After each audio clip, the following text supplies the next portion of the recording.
ఇప్పుడున్న గవర్నమెంట్ మేము తెచ్చుకున్న గవర్నమెంట్, కానీ మమ్మల్ని అరిగోస పెడుతున్న గవర్నమెంట్ ని జీవో నెంబర్ 46 ఎత్తేస్తామన్నది.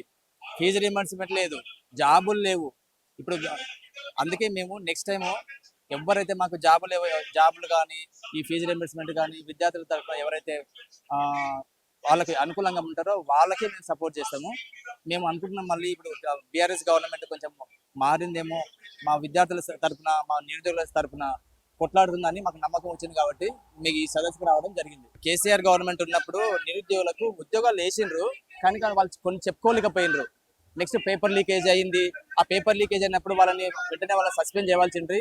అప్పుడు ఈ నిరుద్యోగుల తరఫున వాళ్ళకు గవర్నమెంట్ ఒక భరోసా ఇచ్చినట్టు అవుతుండే, కానీ వాళ్ళు పని చేయలేదు. తర్వాత వాళ్ళు గవర్నమెంట్ పోయినాక మేము తప్పు చేసినామని చెప్పేసి కేటీఆర్ గారు నిరమన్న ఒప్పుకున్నారు. కాబట్టి నెక్స్ట్ టైం అలాంటి చేయొద్దు. ఎన్ని జాబులు ఇస్తుంది అన్ని ప్రతి ఒక్కటి వైట్ శ్వేతపత్రం రిలీజ్ చేసేస్తే మేమేం చేసినాం, వీళ్ళేం చేసినా తెలిసిపోతుంది. కానీ కాంగ్రెస్ గవర్నమెంట్ మాత్రం ఏం చేయలేదు. టీఆర్ఎస్ గవర్నమెంట్ వేసిన జాబులు మాత్రమే వాళ్ళు చూపించుకుంటున్నారు. కానీ టీఆర్ఎస్ గవర్నమెంట్ ఏంటంటే అప్పుడు అహంకారంతో ఏది చెప్పుకోలేదు, ఇప్పుడు చెప్పుకుంటున్నారు వాళ్ళు. సో ఇప్పుడన్నా కనీసం దిగొచ్చారు కాబట్టి మేము అది సంతోషపడుతున్నాం నిరుద్యోగుల తరపున. ఇప్పుడు compulsory 100% next government BRS government నేను రాసిస్తా. ఎందుకంటే రైతులు కానీ, నిరుద్యోగులు కానీ, విద్యార్థులు కానీ, ముసలోళ్ళు కానీ, విడోస్ కానీ ప్రతి ఒక్కరు తెలుసా బీఆర్ఎస్ కేసీఆర్ పోయిండా అని కేసీఆర్ బాధ ఇప్పుడు తెలుస్తుంది. ఎందుకంటే నేను ఒక రైతుని, నాకు ఇంటి దగ్గర నాకు ఒక 10 ఎకరాల ల్యాండ్ ఉంది, కానీ రైతు బంధు కానీ, వాటర్ కానీ, యూరియా కానీ ఏమి అందట్లేదు. ఊటి గప్పలు చెప్పడమే. నెక్స్ట్ 6 గ్యారంటీలు అని చెప్పిన కాంగ్రెస్ గవర్నమెంట్ ఏమి ఇవ్వట్లేదు. స్టార్టింగ్ లో దీప పథకం అన్నది ఒక నెల వేసింది, అందరు బంద్ చేసిండ్రు. కరెంట్ అన్నది అది లేదు, సిలిండర్ అన్నది అది లేదు, ఏది లేదు. స్టార్టింగ్ మొదలు ఇచ్చిండ్రు. ఇంకోటి ఇంద్రమ్మ ఇల్లు అంటారు కదా, ఇంద్రమ్మ ఇల్లు ఎంతమందికి వచ్చిన వాళ్ళందరూ తెలుసా అప్పుల పాలైనరు. ఓన్లీ వీళ్ళు ఇచ్చిన అమౌంట్ ఏమి ఇంద్రమ్మ ఇళ్ళకి ఏం సరిపోదు. సో ఎన్ని గప్పలు మాత్రమే చెప్తారు కానీ ఏమి లేదు. కేసీఆర్ సార్ బయటకు వస్తే రియల్ చెప్తున్నా, తెలంగాణలో మళ్ళీ తెలంగాణ ఎట్లా ఉందో జనాలు అందరు బంగారు తెలంగాణ పక్క సాధ్యమైతే. ఎందుకంటే కేసీఆర్ 2014 కంటే ముందు తెలంగాణ రాకముందు మన తెలంగాణ ఎట్లా ఉన్నది, ఇప్పుడున్న తెలంగాణ ఎట్లా ఉంది, ఎవరు చేసిరు? అది హైదరాబాద్ లో సాఫ్ట్వేర్ కావాలంటే కేటీఆర్ సార్ ఎంత డెవలప్ చేసిండు. అసలు నేను ఒక ఇన్ఫోసిస్ లో ఎంప్లాయీని. సో సాఫ్ట్వేర్ డెవలప్మెంట్ ఒక 3 లక్షల ఎంప్లాయీస్ నుంచి 16 లక్షల ఎంప్లాయీస్ వరకు తీసుకొచ్చిందంటే కేటీఆర్ సార్ వల్లనే సాధ్యమైంది అది. సో నెక్స్ట్ 100% కేసీఆర్ వస్తే నిరుద్యోగుల తరపున ఎక్కువ జాబులు వేస్తారని బాగా విశ్వసిస్తున్నాము, మేము నమ్ముతున్నాము. నెక్స్ట్ గవర్నమెంట్ బీఆర్ఎస్ గవర్నమెంట్ నేను రాసిస్తా.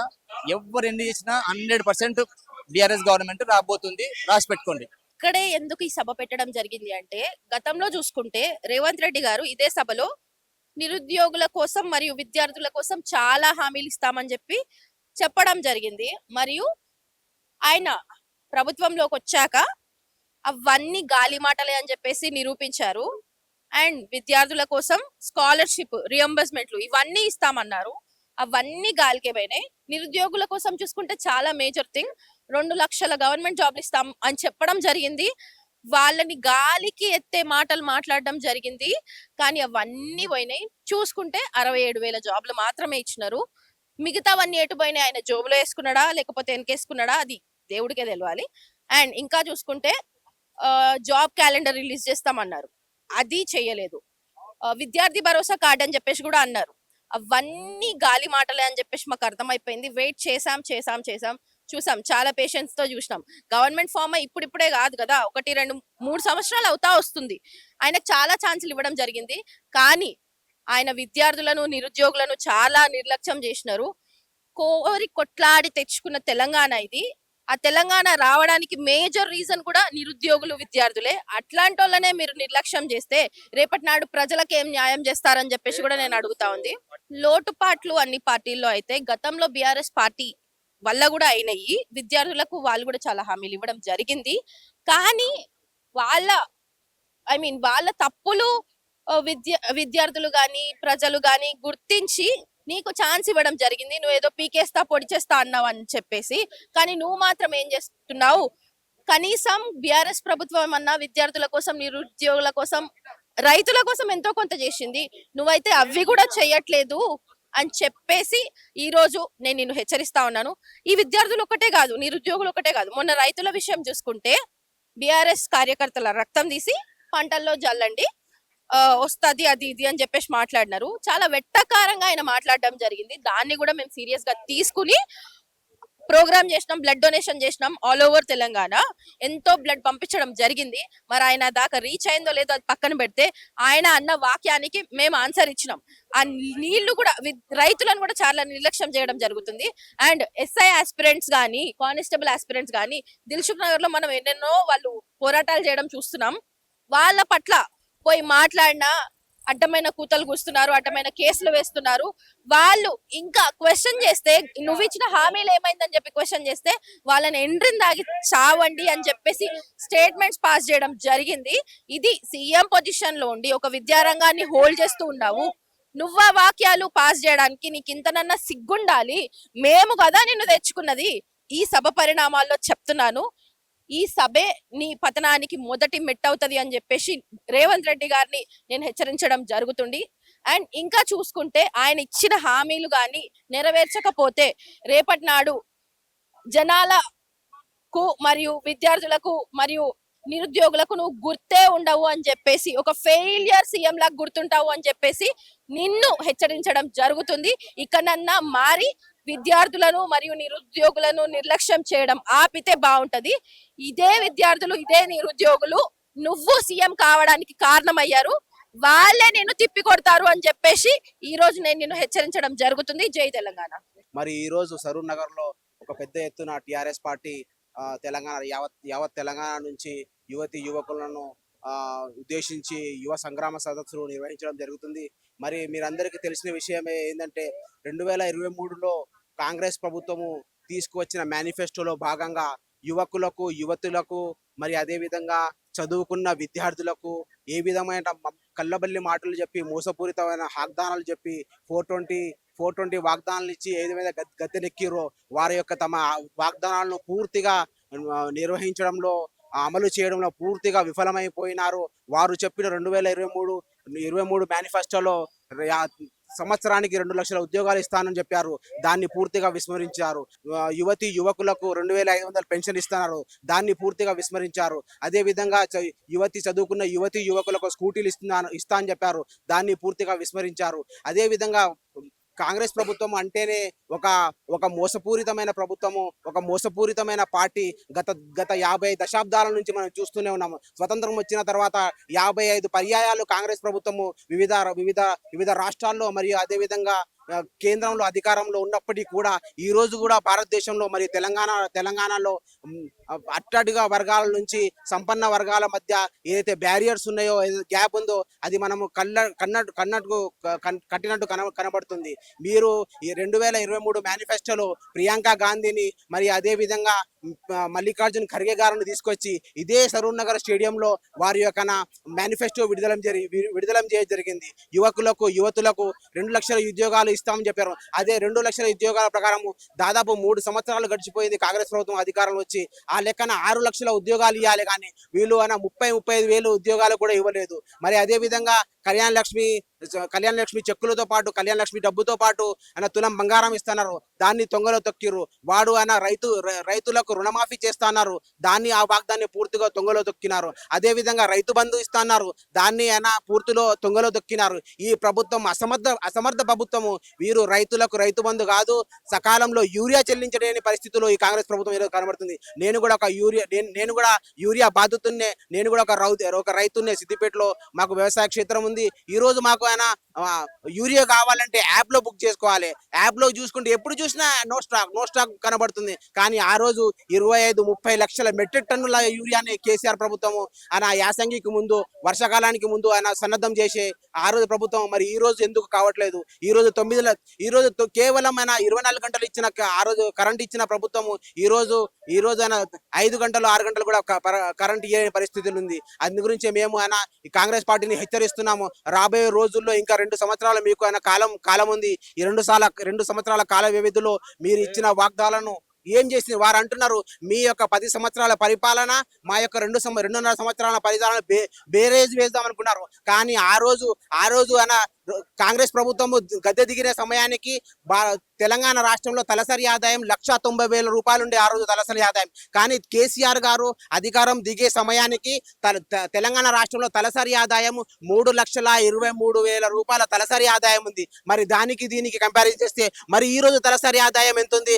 ఆ రోజు ఆయన వరి పండించే విషయంలో పంజాబ్, హర్యానా మరియు ఆయన ఆంధ్రాను తలదన్నే విధంగా నంబర్ 1 రాష్ట్రంగా ఆ రోజు తెలంగాణ వరి పండించే విషయంలో ఉండే. మరి ఈ రోజు వరి యొక్క ఎగుమతి ఉత్పత్తి అంతా మరి మీరు సకాలమైన పరిస్థితుల్లో యూరియా అందించినప్పుడు సకాల సమయంలో రైతు బంధు అందించినప్పుడు కంపారిజన్ చేసుకుంటున్నారు. ఆ రోజు పిల్ల హాస్పిటల్లో పుట్టినప్పుడు మగ పిల్లగాడు పుట్టితే 12-13 వేల రూపాయలు, ఆడపిల్ల పుడితే 15 రూపాయలు. ఇది కేవలం ఒక యువత గురించి కాదు, తెలంగాణ ఉన్న సమస్యలు అన్నిటి గురించి. ఎందుకంటే మెయిన్ కారణం ఏంటంటే ఉద్యోగాలు లేకుండా పోయింది. అనేక సమస్యలు తెలంగాణ కాంగ్రెస్ ప్రభుత్వం వచ్చినప్పటి అనేక సమస్యలు తెరపైనకి వస్తూ ఉన్నాయి. రైతుల గురించి, వికలాంగుల గురించి, కళ్యాణ లక్ష్మి అని ఇదేదో కారణాలతో ఈరోజు కేటీఆర్ గారు తలపెట్టే మీటింగ్ ఇది ఒకటి. ఈ మీటింగ్ ద్వారా ఒక కాంగ్రెస్ ప్రభుత్వానికి మెయిన్ మెసేజ్ ఏం చేయగలుగుతామంటే, మెయిన్ ఇక్కడ సమస్యలు ఏమున్నాయి ఆ సమస్యల గురించి క్లియర్ చేయండి కాంగ్రెస్ ప్రభుత్వం. కళ్యాణ లక్ష్మి కానీ, నిరుద్యోగాలు కానీ, మెయిన్ ఇంకోటి ఏంటంటే ఎక్కడ ఒక ఉద్యోగం ఇచ్చిన దాతలు లేవు. ఎప్పుడంటే అప్పుడు కేసీఆర్ బీఆర్ ప్రభుత్వం ఉన్నప్పుడు అప్పుడు నోటిఫికేషన్ ఇచ్చిన దాన్నే ఫిల్అప్ చేసింది తప్ప కొత్త ఎలాంటిది అయితే తెరపడికి రాలేదు. అవి మేము ఇచ్చుకున్నామని చెప్తా ఉన్నారు. ఏం లేదండి, అప్పుడు నోటిఫికేషన్ ఇచ్చింది అప్పుడే. జాబ్లు ఇచ్చే మూమెంట్లో ఎలక్షన్కి వెళ్ళిపోయాము. ఆ తరఫున గవర్నమెంట్ పోయింది. గవర్నమెంట్ వచ్చిన తర్వాత నెక్స్ట్ గవర్నమెంట్ వచ్చింది కాంగ్రెస్. మేము నోటిఫికేషన్ ఇచ్చాము, అన్నీ అయిపోయినాయి, ఎగ్జామ్స్ అయిపోయినాయి. అన్నీ అయిపోయిన తర్వాత అవి ఇవ్వాల్సింది కాంగ్రెస్ ప్రభుత్వం, కానీ ఇచ్చింది మేమే కదా. కానీ ఫిల్అప్ చేసింది కాంగ్రెస్ ప్రభుత్వం. మళ్ళీ కూడా అవే మేము ఇచ్చారు, కానీ మళ్ళీ కొత్త ఏమి తీయలేదు. మళ్ళీ వీళ్ళు కొత్త ఇవ్వమని ఎగ్జామ్ పెట్టమని నోటిఫికేషన్ ఇవ్వమని చెప్పండి. నోటిఫికేషన్ ఎందుకు వేస్తారు? మేము ఇచ్చిన నోటిఫికేషన్ మీదనే ఎగ్జామ్స్ రాసింది, అంతే కదా. దీనివల్ల నిరుద్యోగానికి ప్రతి ఒక్క సమస్య, రైతు కానీ, వికలాంగుల కళ్యాణ లక్ష్మి కానీ, ఏది కానీ అన్ని సమస్యల మీదనే ఈ రోజు ఇలా చర్చించుకోవడానికి కేటీఆర్ గారు ఇంత పెద్ద భారీ సభ పెట్టేవాళ్ళు. ఆ సభ గురించి వేలాది యువతగా కదిలి వచ్చారు ఈరోజు. ఎందుకంటే యువతలో కసి ఉంది. మాకేంది ఇది వచ్చిన తర్వాత ఇంత మాకు నెగ్లెక్ట్ చేయడం ఏంది, మాకు జాబులు లేక ఏం లేక రోడ్ల పైన వస్తుంది. నిరుద్యోగాలకి 10,000 5,000 ఇస్తానని చెప్పారు, అవి కూడా లేదు ఇప్పటికి. దాని కొరకు ఈ సభ పెట్టడం జరిగింది. వేలాది మంది తరలి రావడం జరిగింది. ఈ సభని విజయవంతం చేసి ఆ కాంగ్రెస్ ప్రభుత్వానికి ఒక చేదు అనుభవం తీసుకురావాలని చెప్పేసి అందుకే కదిలి వచ్చాము. మేము మోసపూరితమైన హామీలు ఇచ్చి ఏ విధంగా తగాకి గురి చేసిర్రో ఇలా సాక్షాత్తు ఏదైతే మా ప్రియతమ నాయకుడు కల్వకుంట్ల తారక రామారావు గారు ఎక్కడైతే వాళ్ళు అబద్ధపు హామీలు ఇచ్చి గవర్నమెంట్ లోకి వచ్చిరో అక్కడనే వాళ్ళ అంతు తేల్చాలని, వాళ్ళని నిగ్గ తీయాలని, వాళ్ళని కడిగి అవతల పడేయడానికి ఇవాళ ఈ సదస్సుని నిర్వహించడం జరుగుతున్నది. యూత్ డిక్లరేషన్ లో ఇచ్చినట్టుగా 2 లక్షల మొదటి సంవత్సరంలోనే 2 లక్షల ఉద్యోగాలు ఇస్తామన్నారు. ఎంతమందికి వచ్చినాయి? కేవలం 16,000 ఇదివరకు గవర్నమెంట్ ఏదైతే అనౌన్స్ చేసిందో అవే ఇచ్చి పబ్బం గడుపుకుంటా ఉన్నారు. రెండోది, నిరుద్యోగులకు ప్రతి 4,000 రూపాయలు ఇస్తున్నారు. అవి కూడా ఇవాళ ఎక్కడ ఏ ఒక్క వ్యక్తికి కూడా, ఏ ఒక్క నిరుద్యోగికి కూడా అందడం లేదు. ఏవైతే వాళ్ళు పూటకపు మాటలు చెప్పి గడుపుకుంటున్నారో అదే ఇవాళ వాళ్ళకు ఒక బుద్ధి శాస్తి చెప్పాలని, ఏదైతే విద్యార్థి లోకాన్ని, ఏదైతే యువతని అన్యాయం చేసే అబద్ధ మాటలు చెప్పిర్రో వాళ్ళకు ఎండగట్టడానికే ఈ సదస్సు మా నాయకులు ఏర్పాటు చేశారు. ఇది కాంగ్రెస్ సర్కార్ పైన పోరాటము.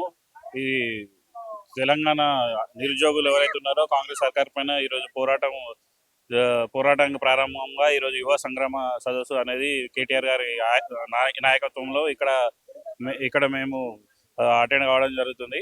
ఇదేంటంటే ముఖ్యంగా ఏంటంటే నిరుద్యోగులు రాష్ట్ర వ్యాప్తంగా 2 లక్షల ఉద్యోగాలు ఇస్తా అని ఏదైతే మాట తప్పిన ఈ కాంగ్రెస్ గవర్నమెంట్ ఏదైతే ఉందో, ఇది 6 గ్యారంటీలు కాదు, అది 420 గ్యారంటీలు ఇచ్చిన కాంగ్రెస్ గవర్నమెంట్ ఏదైతే ఉందో, వాళ్ళు నిరుద్యోగులకు వాళ్ళ హక్కుగా రావాల్సిన ఉద్యోగాలు నిరుద్యోగులకు ఏదో ప్రకటనగా ఏదో ప్రామిస్ గా ఈ కాంగ్రెస్ గవర్నమెంట్ మేము ఇస్తాము అన్నట్టు అంటుంది. నిరుద్యోగులకు వాళ్ళ ఉద్యోగాలు ఏదైతే 2 లక్షల ఉద్యోగాలు సంవత్సరం లోపల భర్తీ చేస్తా అన్నారో అది వాళ్ళ ప్రాథమిక హక్కుగా వెంటనే జాబ్ క్యాలెండర్ రిలీజ్ చేయాలని మేము ఈ కాంగ్రెస్ గవర్నమెంట్ ని కోరుతున్నాం. ఇంకొక విషయం చెప్పాలి అంటే ఈ కాంగ్రెస్ గవర్నమెంట్ లో నిరుద్యోగులకు ఓవర్సీస్ స్కాలర్షిప్ లేదు, స్కూల్స్ ఫీజు రియంబర్స్మెంట్ లేదు, విద్యార్థులకు ఫీజు రియంబర్స్మెంట్ లేదు. అన్ని రకాలుగా వీళ్ళు ఏది అటర్ ఫ్లో గవర్నమెంట్, ఈ కాంగ్రెస్ గవర్నమెంట్ ఏదైతే ఉందో ఇది అయితే అటర్ ఫ్లో గవర్నమెంట్. గత టిఆర్ఎస్ మా గవర్నమెంట్ ఉన్నప్పుడు అప్పుడు ఎట్లుండే తెలంగాణ, మా గవర్నమెంట్లో ఎట్లుంది అంటే ఐటీ రంగంలో ప్రధాన ఫస్ట్ ప్రియారిటీగా ఇచ్చి కేటీఆర్ గారు ఎన్ని జాబులు పొందేశారు, ఎన్ని జాబ్స్ జనరేట్ చేసి యువతకు కానీ ఎన్ని కంపెనీస్ అప్పుడే హైదరాబాద్ ఇప్పుడు వీళ్ళు వచ్చిన తర్వాత ఎన్ని కంపెనీలు తెచ్చారు, ఏం ఎన్నోసార్లు 4-5 సార్లు దావోస్ మీటింగ్లు అని ఆ మీటింగ్ ఈ మీటింగ్ వెళ్ళినా కానీ ఏం ఇండస్ట్రీలు తెచ్చారు, యువతకు ఏం ఉపాధి ఇచ్చారు. ఆల్రెడీ ఉన్న కంపెనీలన్నీ బెంగళూరు చెన్నై వైపు వెళ్ళిపోతున్నాయి. అంటే గవర్నమెంట్ రంగంలో కాకుండా ప్రైవేట్ రంగంలో ఒక లక్షలాది ఉద్యోగాలు ఇచ్చింది బీఆర్ఎస్ గవర్నమెంట్. ఇది కాంగ్రెస్ వాళ్ళకి నేను చెప్తున్నాను. అది మీరు అట్లా గవర్నమెంట్ ఈ జాబ్ క్యాలెండర్ రిలీజ్ చేయకుండా ఈ 2 లక్షల ఉద్యోగాలు మీరు భర్తీ చేయకుండా మీరు ప్రైవేట్ ఎవరైతే డిగ్రీలు మాస్టర్స్ డిగ్రీస్ చేసిన వాళ్ళకు ఈ ప్రైవేట్ ఐటీ కంపెనీలో మీరు ఈ ఇండస్ట్రీస్ని ఇక్కడ సెటప్ చేయించి ఇన్ఫ్రాస్ట్రక్చర్ ప్రొవైడ్ చేసి అక్కడ 2030-44 అని మీరు ఒక పెద్ద ఇండస్ట్రీస్ మీట్ని సబ్మిట్ అని పెట్టారు, కానీ అక్కడ ఏం ఇండస్ట్రీస్ వచ్చినాయో ఏం ఓపెనింగ్స్ ఉన్నాయైతే ఇప్పటి వరకు మనకేం కనిపించట్లేదు. ప్రజలు బీఆర్ఎస్ని కోరుకుంటారు. ఇప్పుడు రేపు ఎలక్షన్లో పెట్టినా బీఆర్ఎస్ పార్టీయే కావాలని ప్రజలు కోరుకుంటారు. ఇది వద్దు, ఈ కాంగ్రెస్ అంటే మన చేతులతో మనమే రాయితో కొట్టుకున్నట్టు ఉంది గవర్నమెంట్. ఈ గవర్నమెంట్ అంటే అన్ని రంగాల్లో విద్యార్థి గురుకుల పాఠశాలలు అయితే ఏమి, రైతులకు యూరియా అయింది, అన్ని రంగాల్లో అటర్ ఫ్లాప్ గవర్నమెంట్ ఇది కాంగ్రెస్ గవర్నమెంట్ అనేది. ఏ ఒక్క దాంట్లో కూడా వీళ్ళు ఏదైతే ఉందో వీళ్ళు ఢిల్లీలో మూటలు పంపించడంలో ఫస్ట్ ఉన్నారు, కానీ మిగతా ఏ పనిలో కానీ అభివృద్ధి అనేది తెలంగాణలో ఇంకో 10-20 సంవత్సరాలు వెనక పోయింది ఈ కాంగ్రెస్ గవర్నమెంట్ వల్ల.